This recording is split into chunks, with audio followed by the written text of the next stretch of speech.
او بل ریپورټ ا پرابلم دی دغه هم ډېر مهم اپشن دی. هر کله چې موږ تاسو کومې تخنیکي ستونزې سره په خپل اکاونټ کې مخامخ کیږو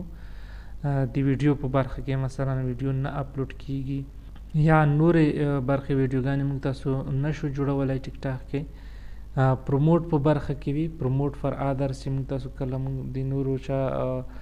کنټینټس پروموټ کوو هغه نشو کولی. لایو په برخه کې چې لایو راځو هغې برخه کې کومه ستونزه ولرو. ټاپ اپ اینډ پیمنټ انکوایریز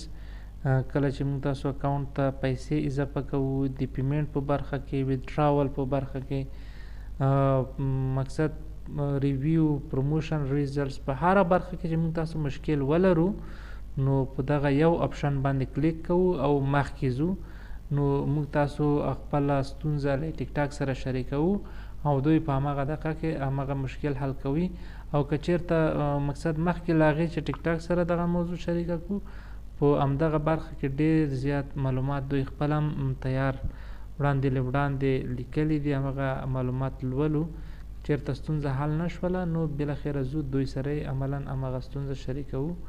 او بل پروموټ ریسورسز دي. په پروموټ ریسورسز کې موږ تاسو مختلفې برخې لرو یعنی موږ تاسو کولی شو خپل کنټینټ د ویډیوګانې له لارې سپانسر کړو او زموږ اکاونټ ډېر په تیزۍ سره مخکې لاړ شي ډېر زیات ویورز او فالوورز په ډېر کم وخت کې ترلاسه کړو. نو دغه برخو ته راځو او په دې کې موږ تاسو کولی شو یو اپشن انتخاب کړو او دوی موږ ته د همغه مربوط معلومات راکوي چې موږ مسلکي ډول سره څنګه کولی شو تر څو خپل کنټینټس خپل پروفایلز خپلې ویډیوګانې سپانسر کو او مخکې یوسو. ارټیسټ هب دا د هغه چا لپاره ده چې هنرمندان دي مقصد میوزیک په برخه کې او په نورو برخو کې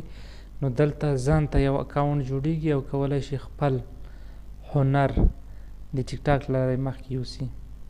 لکه دغلته موږ تاسو په دې ځای کې وینو